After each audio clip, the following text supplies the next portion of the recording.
एका संख्येला 23 ने भागल्यास भागाकार 15 येतो व बाकी 17 उरते, तर ती संख्या कोणती? ठीक आहे. आपला एका संख्येला, ठीक आहे, एका संख्येला 23 ने भागल्यास म्हणजे 23 काय आहे? भाजक आहे. ठीक आहे. भागाकार काय येतो? 15 येतो. ठीक आहे.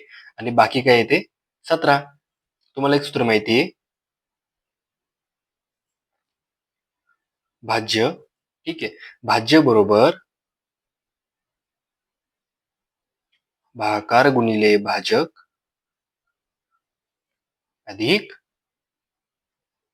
बाकी. झालं मग.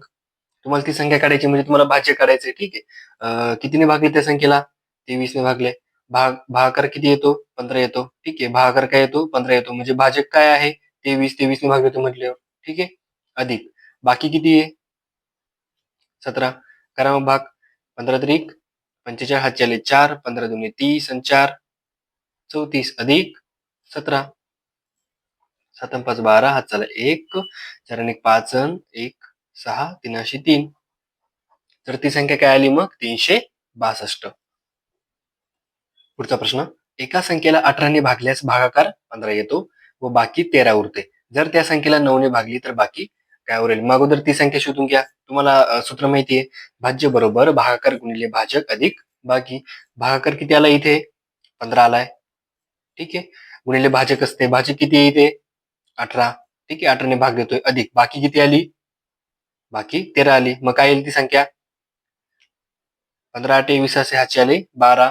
15 1 15, 15 12 27. 270 अधिक 13 किती आली? 270 अधिक 13 283. ही आली ती संख्या. आता या संख्येला 9 ने भागली तर काय बाकी उरेल? 283 भागिले 9 किती येईल? 9 त्रिक 27. 9 त्रिक 27, हातचाला 1, 13 उरले. 9 1 9 किती बाकी उरली? 4 बाकी उरली. ठीक आहे. म्हणजे 283 या संख्येला जर 9 ने भागली तर बाकी किती आली आपली? 4. पुढचा प्रश्न. मित्रांनो, हा प्रश्न मोस्ट आयएमपी आहे. अशा प्रकारचे प्रश्न भरपूर परीक्षेला विचारले जातातच. ठीक आहे. एका प्राणी संग्रहालयातून जेवढे ससे आहेत तेवढेच बदके आहेत. त्या सर्वांचे एकूण पाय 108 असल्यास त्यापैकी ससे किती? ठीक आहे. आता इथे आपल्याला ससे दिलेले आहेत का किंवा काहीतरी डोके दिलेले आहेत का? नाही, फक्त सगळे पाय दिलेले आहेत. ठीक आहे. मग अशा वेळी हे प्रश्न कसे सोडवता येईल? डायरेक्ट ऑप्शन जर उचलले तर हे प्रश्न, असा प्रश्न खूप फास्ट पद्धतीने तुम्हाला सोडवता येईल. ठीक आहे. मग अगोदर आपण 16 घेऊ. ठीक आहे. 16 घेतले. 16 काय आहे? जेवढे ससे तेवढेच बदकं पण तेवढेच. ठीक आहे. सशाला किती पाय असतात? 4 पाय असतात. 16 चोक 64 पाय ते झाले. बदकाला किती पाय असतात? 2 पाय असतात. म्हणजे 16 गुणिले 2 32. बघा बरं, यांची टोटल 108 होते का? 4 आणि 2 6, 6 आणि 3 9, 96 होते. म्हणजे पहिला ऑप्शन नाही. 18 घेतला. ठीक आहे. ससे किती? ससेचे पाय, ससेला किती पाय? 4 पाय. 18 चोक 72. आणि बदकाला किती पाय? 2 पाय. 18 दुने 36. बघा बरं, यांची ऍडिशन 108 येते का?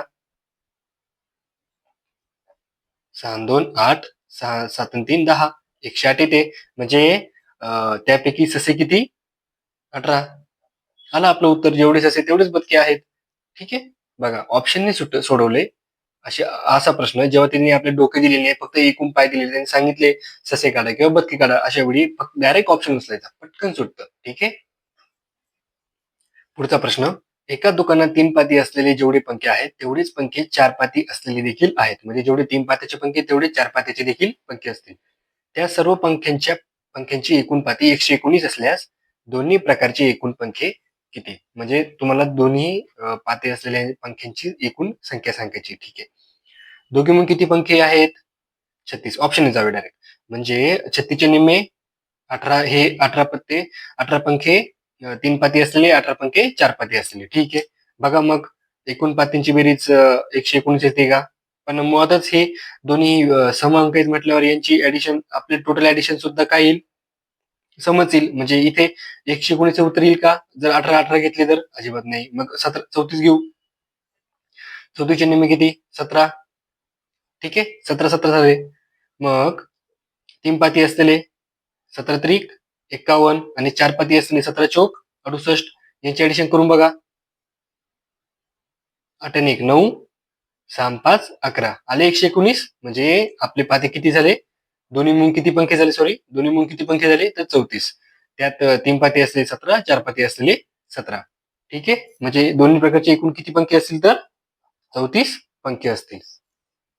पुढचा प्रश्न, हरीकडे जेवढ्या मेंढ्या आहेत त्याच्या दुप्पट कोंबड्या आहेत, त्या सर्वांचे एकूण पाय 96 आहेत, तर हरीजवळ एकूण कोंबड्या किती? त्यांनी आपल्याला ऑप्शन दिले आहेत 26, 24, 22, 20. ठीक आहे, जेवढ्या मेंढ्या आहेत त्याच्या दुप्पट काय आहेत? त्याच्या दुप्पट कोंबड्या आहेत. म्हणजे मेंढ्या एक असतील तर कोंबड्या किती असतील? 2 असतील. ठीक आहे, जर आपण पहिला ऑप्शन घेतला 26, कोंबड्या किती घेतल्या? 26 घेतल्या. कोंबड्या जर 26 घेतल्या तर मग मेंढ्या किती येतील? 13 येतील. बघा बरं, यांचे पाय टोटल तेवढे आहेत का? मेंढ्यांना किती पाय असतात? 4. 13 चोक 52. 26 दुने 26 दुने किती? 52च. 52 52 किती झाले? 104. म्हणजे पहिला ऑप्शन आहे का? नाही. दुसरा ऑप्शन घेऊया. जर मेंढ्या 24 घेतले, ठीक आहे, सॉरी, हा, कोंबड्या कोंबड्या कोंबड्या कोंबड्या जर 24 घेतले तर मेंढ्या किती येतील? 12 येतील. मेंढ्याचे पाय 4 पाय, 12 चोक 48. कोंबड्यांना 2 पाय, 24 जुने 48, 48 आणि 48 96. आले आपले उत्तर. टोटल पाय किती त्यांनी सांगितलेले? 96. आपले किती आले? 96. म्हणजे कोंबड्या किती असतील? 24. कोंबड्या 24 म्हटल्यावर मग मेंढ्या किती आल्या? याच्या निम्मे 12.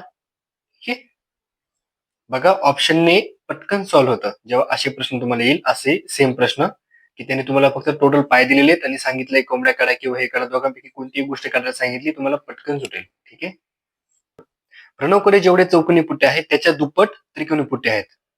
जेवढे चौकोनी, म्हणजे चौकोनी एक असेल तर त्रिकोणी किती असतील? 2 असतील. ठीक आहे, रेशो काय असेल यांचा? 1:2. त्या सर्वांचे कोण मोजले तर ते 180 भरले, तर त्याच्याजवळ एकूण किती त्रिकोणी पुट्टे आहेत? ठीक आहे, त्रिकोणी पुट्टी चौकोनी पुट्ट्याच्या दुप्पट आहे. ऑप्शन जाऊया. जर आपण त्रिकोणी पुट्टे 38 घेतले, ठीक आहे, तर चौकोनी पुट्टे किती येतील? याचे निम्मे 19. बघा मग त्यांची कोणाची बेरीज 180 येते का?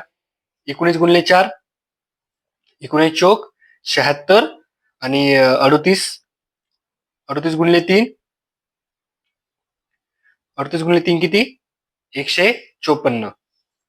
सॉरी, 4 त्रिक 12, 114.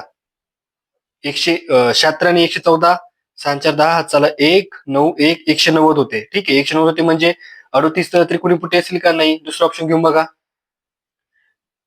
36 घेतले. ठीक आहे, 36 त्रिकोणी म्हटलं चौकोनी किती आले? त्याच्या निम्मे, म्हणजे किती आले? 18.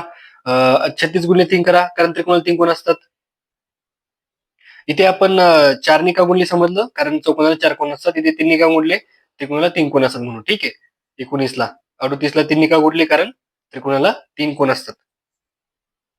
36 त्रिक 108, 18 चोक 72, 8 2 10, हात चाला 1, 7 1 8, 1 180. म्हणजे जर त्रिकोणी पुट्टे जेव्हा 36 असतील आणि तेव्हा चौकोनी पुट्टे काय येतील? 18 येतील. त्या सगळ्यांच्या एकूण कोणाची बेरीज काय आली? बरोबर 180 आली.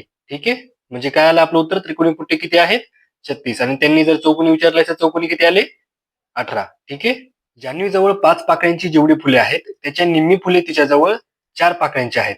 त्या सर्व फुलांच्या एकूण पाकळ्या 112 आहेत, तर 4 पाकळ्यांची एकूण फुले किती? काय म्हटले ते?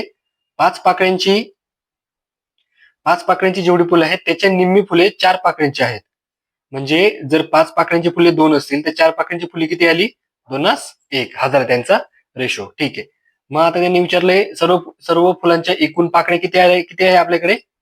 112. तर 4 पाकळ्यांची एकूण फुले विचारली. कोणत्या पाकळ्यांची विचारली? 4 पाकळ्यांची. ठीक आहे, मग ऑप्शनने जाऊया.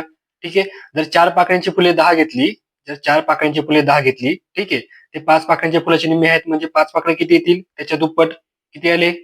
20 आल्या. मग करा तेवढे फुले, तेवढ्या पाकळ्या आहेत का बघा. 20 5 100, 10 चोक 40, 100 आणि 40 किती झाले? 140. नाही, हे आपलं उत्तर आहे का नाही? आपल्या किती पाकळ्या आल्या पाहिजे? 112. म्हणजे पहिलं ऑप्शन नाही. दुसरं ऑप्शन घेऊन बघा, 8.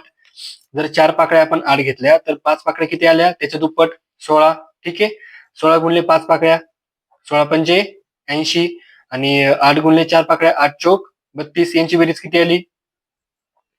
2 आणि 0 2, 8 3 आणि 8 8 आणि 3 11 112. बघा म्हणजे जेव्हा तुम्ही जर 4 पाकळ्यांची फुले जर 8 घेतली, ठीक आहे, तेव्हा 5 पाकळ्यांची फुले किती आली? 16. तेव्हा त्या दोघांच्या जर पाकळ्या जर गुणल्या आपण, ठीक आहे, तर आपल्या पाकळ्या टोटल पाकळ्या किती किती आल्या? बरोबर 112. त्यांनी पण किती सांगितलं? 112. म्हणजे आपले 4 पाकळ्यांची एकूण फुले किती आली?